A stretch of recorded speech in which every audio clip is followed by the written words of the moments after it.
ಹೋಗ್ಬೇಕು. ಏಕೆಂದ್ರೆ ಈ ತಿಂಗಳ ಏನಿದೆ ರಹಮತಿನ ತಿಂಗಳ, ಈ ತಿಂಗಳ ಇದೆ ಬರ್ಕತಿನ ತಿಂಗಳ.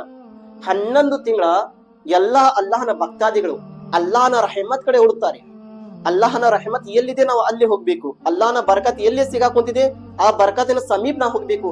11 ತಿಂಗಳ ನಾವು ಏನ್ ಮಾಡ್ತೀವಿ, ಅಲ್ಲಿ ಬರ್ಕತ್ ಸಿಗ್ತೈತಿ, ಇಲ್ಲಿ ರಹಮತ್ ಸಿಗ್ತೈತಿ, ಎಲ್ಲಾ ಕಡೆ ನಾವು ಓಡಾಡ್ತೀವಿ. ಆದರೆ ಈ ತಿಂಗಳಲ್ಲಿ ನೀವು ರಹಮತಿನ ಸಮೀಪ ಓಡಿ ಹೋಗೋದು ಅವಶ್ಯಕತೆ ಇಲ್ಲ.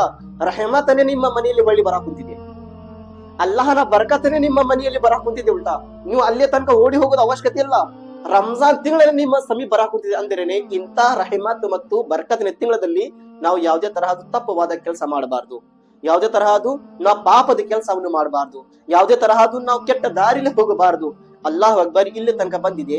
ಈ ತಿಂಗಳಲ್ಲಿ ಎಷ್ಟೋ ಜನರು ಯಾವ ರೀತಿ 11 ತಿಂಗಳ ತನಕ ಅವ್ರು ಯಾವ ರೀತಿ ಪಾಲನೆ ಮಾಡಿದ್ರು, ಯಾರು ನಡ್ಕೊಂಡು ಹೋಗಿದ್ರು, ಅದೇ ರೀತಿ ಈ ತಿಂಗಳದಲ್ಲಿನೇ ಹೋಗೋದ್ ಪ್ರಯತ್ನ ಮಾಡ್ತಿರ್ತಾರ ಜನರು. 11 ತಿಂಗಳಲ್ಲಿ ಬೇಜಾರಾಗಿ ನಮಾಜ್ ಬಿಟ್ಟು ಮನೆಯಲ್ಲಿ ಮಲಗ್ತಿದ್ರು, ಕಟ್ಟಿ ಮೇಲೆ ಕುಂತು ಟೈಮ್ ಪಾಸ್ ಮಾಡ್ತಿದ್ರು. ಹೆಣ್ಮಕ್ಳು ಅಲ್ಲಿ ಅವ್ರ ಪಕ್ಕದ ಮನೆಯಲ್ಲಿ ಇವ್ರ ಪಕ್ಕದ ಮನೆಯಲ್ಲಿ ಹೋಗಿ ಮಾತಾಡ್ಕೊಂಡಿರೋದು, ಗೀಬತ್ ಮಾಡೋದು, ಟಿಟಿ ಮಾಡೋದು, ಇದು ಎಲ್ಲ ಚಾಳಿ ಬಿಡ್ತಿದ್ದಿಲ್ಲ.